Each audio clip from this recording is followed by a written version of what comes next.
que ay, estaba desgranando el elote y todo empezó con una semilla de elote que hizo pum como una palomita, ¿no? Y Anaeli me dijo, no, ese es un mito del Big Bang, en realidad no fue una explosión. Y ellos dicen, por ejemplo, que hay una forma de transmitir el conocimiento a través del bordado y hay otra forma de transmitir el conocimiento que es a través de los sueños. El GTM sirve por dos razones. La primera, porque por sus iniciales GTM en Puebla o en la comunidad de estudiantes en Puebla principalmente, también les decimos cariñosamente el gran tamal de mole, tamal de la historia y el tamal del GTM. Hola, soy Vicente Fiesco y estás escuchando la cuarta temporada de Ducosmos, Seres que Tejen.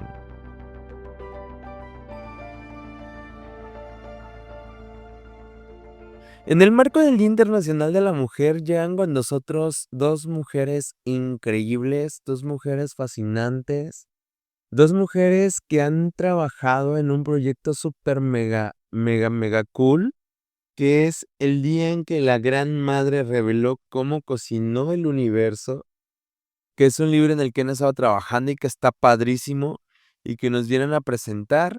Ellas son Anaeli Pacheco y Carol Martínez. Muchísimas gracias por formar parte de esta cuarta temporada de Ducosmos. Gracias, Vicente, por habernos este espacio y pues, vamos a platicar sobre la Gran Madre y cómo cocina el universo en este momento.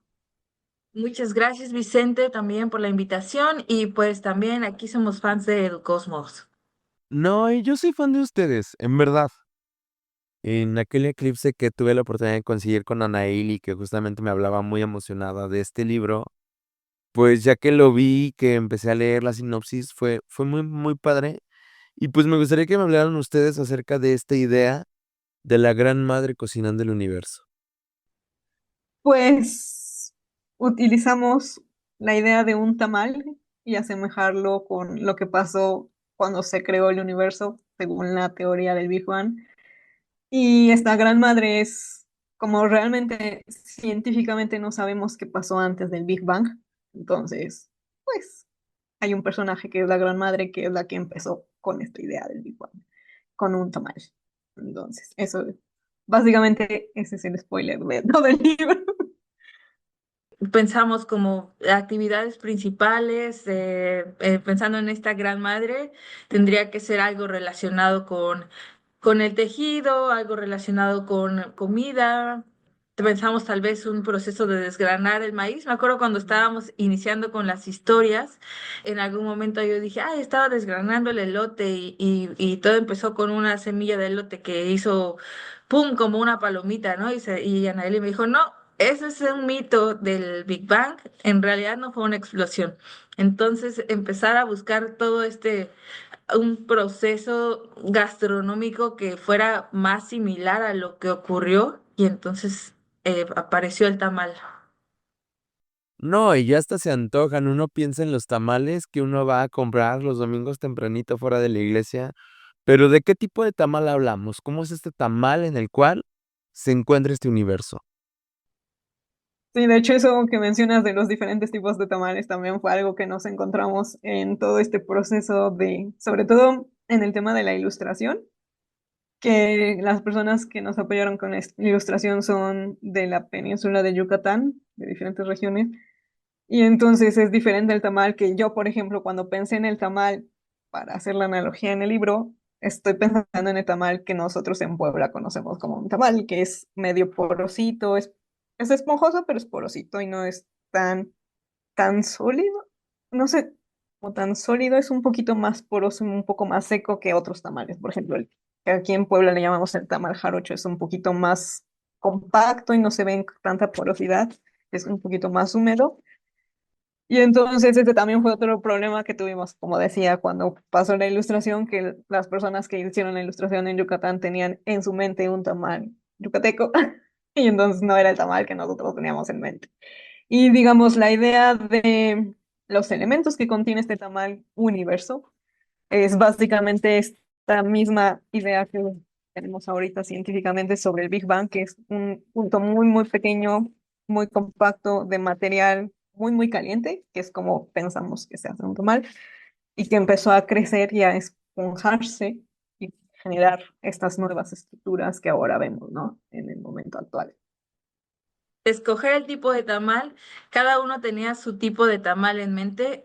Yo soy de Tuxtla Gutiérrez, Chiapas, que es una zona soque. Nosotros el tamal más famoso que tenemos es el tamal de elote, que es muy parecido a algunos que consumen en Michoacán, que, ay, ahorita no me acuerdo cómo se llaman. Las No me acuerdo. corundas, Las corundas, creo, sí, sí, sí. posiblemente. Nosotros son un poco más grandes, el tamal es un poco más dulce porque es de elote tierno, le ponemos crema ácida y queso fresco y lo comemos así muy rico, pero pues es esponjosito. Este sí siempre es esponjosito. Y en la zona Tzotzil, que es de donde son, y Celtal, que es de donde son los traductores del cuento, Celtal nada más, no había Tzotziles, No, no, perdón. eso el sirena esta vez. No, de las zonas del tal, que son los traductores del cuento, el tamal de ellos es muy diferente. Ese sí es muy, muy, muy compacto. Entonces, de cualquier manera, eh, esperábamos nosotros que al momento de hacer la actividad del taller que viene en el anexo del cuento, con la lupa se pudiera ver que por más compacto que creyeras que esto está mal, no es tan compacto, ¿no? O sea, tiene cierta porosidad, pero en algunos tipos es más difícil de verlo, en otros es un poco más sencillo. Y es que, no sé si ustedes ya vieron la estructura a gran escala del universo, este mapa que a mí me impresionó mucho, me impactó. Ese mapa es una belleza y bueno, para mí es obvio que ahí hay un tamal, ¿no? Pero igual otras cosas pueden verse también, ¿no? Pero yo veo un tamal ahí, muy obviamente. No, y algo que me gusta mucho del libro, ojo, no es spoiler, viene escrita en la sinopsis, es esta cuestión de que la gran madre le revela esta verdad a una anciana. Y creo que las abuelitas son parte fundamental de la cultura mexicana. Justamente eso era algo que también discutimos al principio, porque teníamos como varias versiones del libro antes de ya elegir una. Y digamos, estábamos al final para elegir una, era entre esta donde hay una abuela y por medio como personaje de los principales, y la otra donde era el lector o la lectora el que va a ser el protagonista de la historia. Entonces, justamente como el proyecto del que sirve, realmente el libro es una herramienta para un proyecto del que podemos hablar más adelante un poco más, y entonces estaba pensado para comunidades, en este caso celtales, pues dentro de la comunidad en general en México, pero sobre todo en las comunidades indígenas siempre hay como una importancia de esta transmisión oral de generación en generación y el contacto con las abuelas, los abuelos y los ancestros y las ancestras. Entonces, fue como, bueno, al final tiene más impacto para este tipo de comunidades el personaje de la abuela que ser tú el protagonista de la historia. Entonces, también eso fue parte de lo que se debatió al principio cuando estábamos formando ya la estructura final del libro. Y además, algo de lo que tú mencionas ahorita es que la transmisión de conocimientos de generación en generación como algo muy valioso y cómo se transmiten estos conocimientos, ¿no? Nosotros ahorita sabemos, por ejemplo, hay varios filósofos mayas que están tratando de recuperar su conocimiento desde viniendo de la misma tradición maya, que tiene sus propios sesgos, pero son diferentes sesgos a los sesgos que puede tener la recuperación de la filosofía maya desde personas que no son mayas, ¿no? Entonces, afortunadamente podemos tener, le da riqueza a al conocimiento el que venga también esta recuperación maya desde los mayas. Y ellos dicen, por ejemplo, que hay una forma de transmitir el conocimiento a través del bordado y hay otra forma, como un tipo de escritura el bordado, y hay otra forma de transmitir el conocimiento que es a través de los sueños. Entonces, tú puedes aprender oficios también a través de los sueños y un poco también como tratando de mantener esta relación entre ciencia moderna y forma y conocimientos antiguos, pusimos ahí también el elemento de los sueños como forma de transmitir este conocimiento. Ahorita antes de pasar a otra cosa, justamente una de las ilustraciones que nos hizo David es mezclar las dos cosas, la tecnología actual, que es el GTM, y este que es un bordado o un tejido que está conectándose con el GTM. Entonces, para que se animen a comprar el libro. Y me surge una pregunta. Yo cuando leí el libro y hablaban acerca del gran telescopio milimétrico y acerca de esta nieta, ¿Anaeli Pacheco es esta nieta o cómo se inspiran para el desarrollo de este personaje? No, queríamos enlazar esto que vimos de la estructura a gran escala del universo con un proyecto científico a gran nivel internacional que tiene México, porque también eso es lo que queremos, ¿no? Acercar de una manera que sea propicia para la cultura estos conocimientos que tenemos de forma científica, pero que también vean que existen proyectos de gran nivel en México y que las carreras científicas pueden ser una forma de acercarse a estos proyectos o un camino, ¿no? Porque originalmente el plan es acercar estas áreas STEM, ciencias, tecnologías, ingenierías y matemáticas, a esta comunidad celtal. Y entonces el GTM sirve por dos razones. La primera, porque por sus iniciales GTM en Puebla o en la comunidad de estudiantes en Puebla principalmente, también les decimos cariñosamente el gran tamal de mole, tamal de la historia y el tamal del GTM, y de mole, obviamente, porque estamos en Puebla. Y también porque justamente esta estructura a gran escala es algo que se relaciona con las primeras galaxias que se pueden ver en el universo y el GTM justamente como ven regiones milimétricas del espectro electromagnético, un tipo de luz que nuestros ojos no perciben, normalmente perciben objetos que son o muy, muy, muy fríos o muy, muy, muy lejanos. Entonces, es esta conexión con lo que se observa en esta estructura a gran escala y las galaxias y las primeras galaxias que se formaron, que tienen que ver con la formación del universo y el Big Bang y los tamales, y esta tecnología que tenemos actualmente en México, estos grandes proyectos en México. Y el tamal, claramente. El GTM sí viene de la experiencia de Anael. O sea, la inclusión del gran tamal de mole o del GTM, del gran telescopio milimétrico, dentro de la historia, sí viene de la experiencia profesional, académica, en comunicación de la ciencia de Anael, y sí. Y ya que Anaeli habla acerca de la formación de galaxias y la formación de toda esta materia, ¿cómo es que se forma este equipo de trabajo? Porque lo comentábamos al inicio, está lleno de ilustradores, de traductores, contextualizadores actualmente. ¿Cómo es que se forma este gran tamal que crea esta obra? Pues Carol y yo nos conocimos en un curso virtual de comunicación de la ciencia con perspectiva feminista y parte o una de las actividades que nos dejaron al final para aplicar lo que habíamos aprendido era formar equipos de 3 personas y dar una idea de un proyecto donde aplicáramos todo esto que hemos aprendido. Entonces, Carol me contactó porque justamente ella ya tenía resultados de unas encuestas donde unos chicos chicos y chicas de secundaria en Chiapas habían votado por algún tema de interés y el tema que les había interesado era el origen del universo. Y entonces ahí nos conocimos y como el origen del universo se escapa de los conocimientos de Carol o de su experiencia profesional, pues se acercó a mí, quedamos en armar algo y poco a poco esto fue lo que fue dando pie al libro. El libro, digamos, ya se cimentó como un libro gracias a este proyecto al que aplicamos y el equipo de trabajo pues fueron contactos de Carol.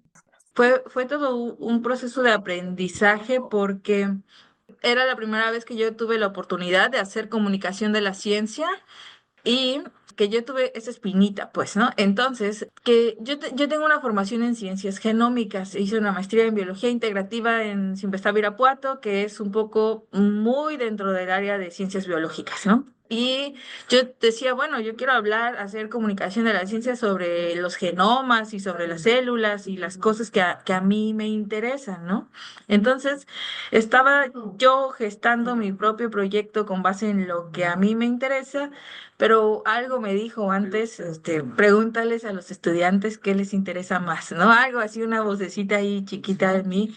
Dije, está bien, Voy a preguntar a través de esta encuesta. Les di opciones de 4 temas muy generales, uno en astronomía, origen de la vida, otro más relacionado con mis propios intereses que tenían que ver con uso del suelo y cosas más de agronomía que yo pensaba que podían ser de mayor interés también para una población celtal, donde el campo pues es una forma de vida muy importante.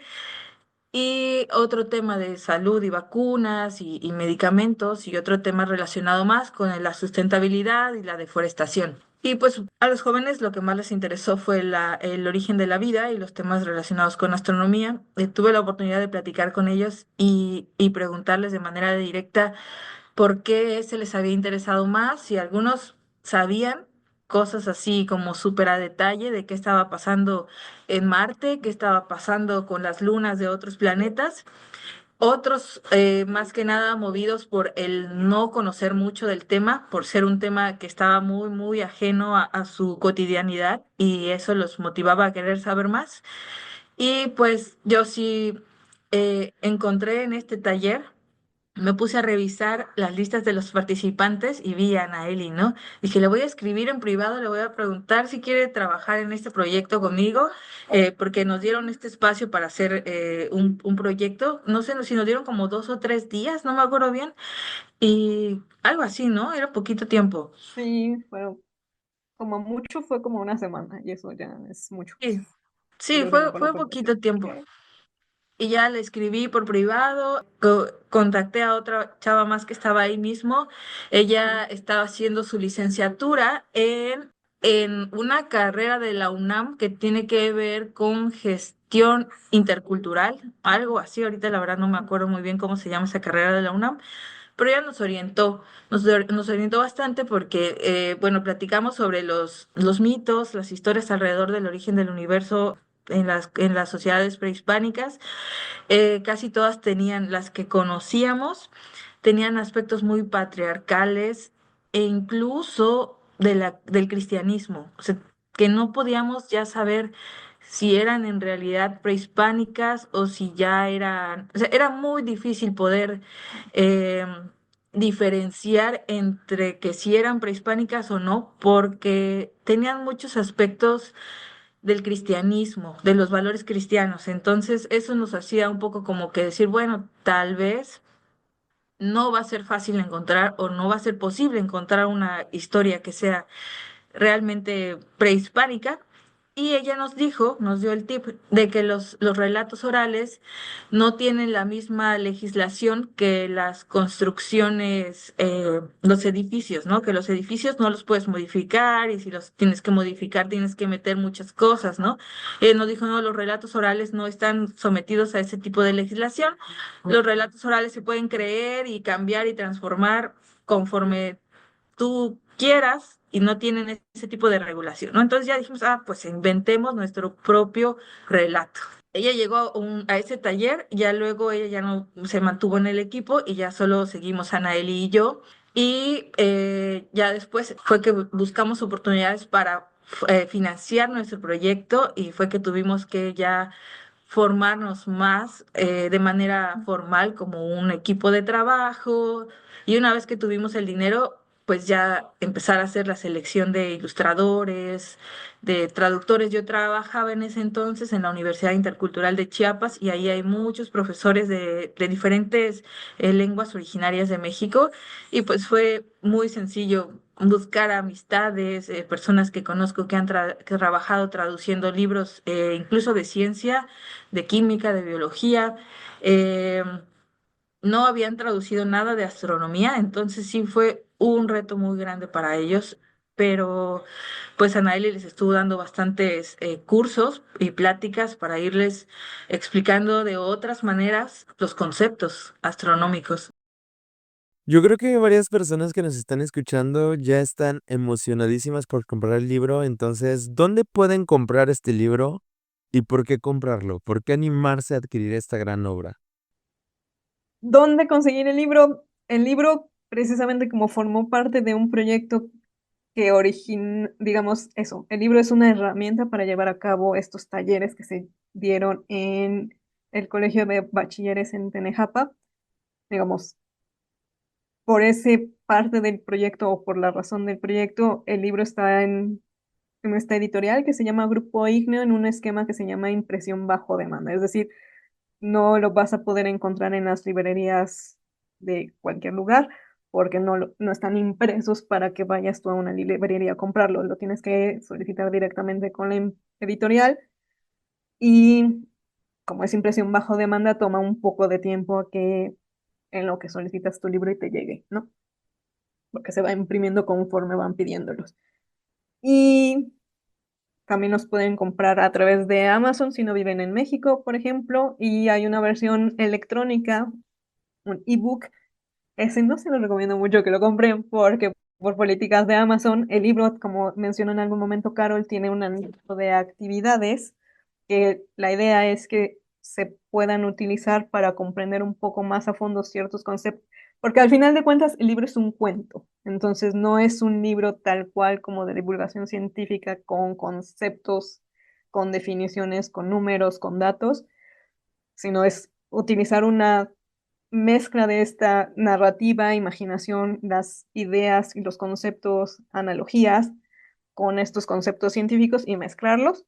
Y entonces por eso está este anexo también, para que ciertas partes que sí son un poco más de conceptos científicos queden un poco más claros, para que los puedan hacer en familia, por ejemplo, como la idea era repartir estos libros en esta comunidad, que se quedaran estos libros y que los pudieran utilizar como guía para hacer estas actividades, pero también buscar inspirar a que hagan sus propias actividades, mezclando lo que leyeron en el cuento con su imaginación y las actividades que se tienen y generar sus propias actividades. Al final de cuentas, la creatividad de las personas siempre es muy, muy grande.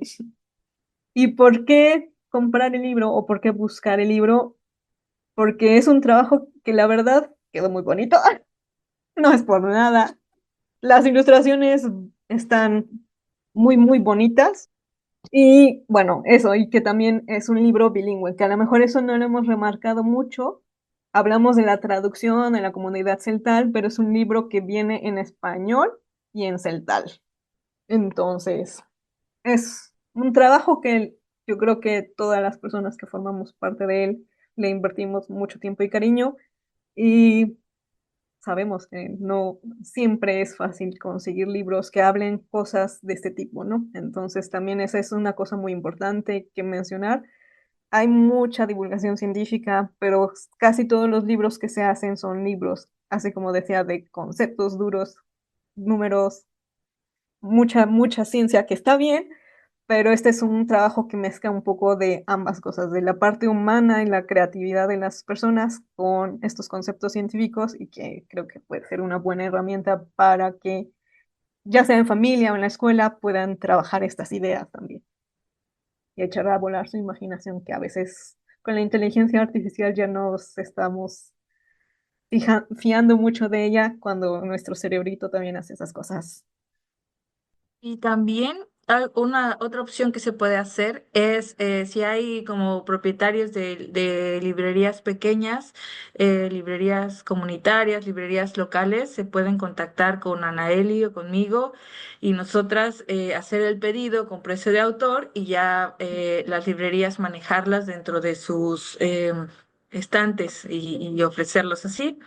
Y también sí es una oportunidad de conocer los datos técnicos en otra manera, ¿no? Porque estamos muy acostumbrados a que los datos técnicos se separan de la creatividad cuando en realidad pueden seguir siendo parte de estos relatos y de estas narraciones, que es como ocurría antes, ¿no? Toda la información técnica, teórica importante siempre se envolvía en datos de la cotidianidad. Y lo importante es que es también algo real, o sea, no deja de ser real porque lo pusiste en términos cotidianos, ¿no? Siguen siendo reales esos datos técnicos que tenemos de las mediciones de la vida, siguen si los ponemos en este otro contexto, sí, son más reales que si los manejamos nada más como numeritos y datos ahí, sentimos que son inaccesibles para nosotros, ¿no? Pero en realidad son parte de nuestra realidad y nos podemos apropiar de ellos para hacer uso de nuestra creatividad con estos datos y crear muchas otras historias. Yo estoy muy, muy, muy agradecido, en verdad. Anaeli, muchas gracias por ser el nodo. Gracias a ti he llegado a proyectos muy, muy, muy padres, como hace un año enseñé astronomía. Y hoy este libro que en verdad está fascinante. Y gracias a ti tengo la oportunidad de conocer aquí a Carol. Entonces, muchísimas gracias a ambas por estar en esta temporada de Ducosmos. Gracias, Vicente. Igualmente, entonces, gracias por el espacio. Espero que si tienen preguntas o quieren saber más sobre el libro uno, lo busquen. Como dijo Carol, si tienen, ya sea para escuelas o para bibliotecas o para librerías más pequeñas o que necesiten material, nos pueden contactar a cualquiera de las dos para que hagamos el pedido y les toque precio de autor. Y si no, también lo pueden conseguir en la editorial Grupo Igneo. Y si viven en Puebla, pueden conseguir también ejemplares impresos conmigo. Entonces, Muchas gracias, Vicente, y también Anaeli, muchísimas gracias porque yo también me he conectado mucho a través de las relaciones de Anaeli en su experiencia, en sus años en la comunicación de la ciencia, también yo, porque soy nueva en esto y pues muchísimas gracias a los dos.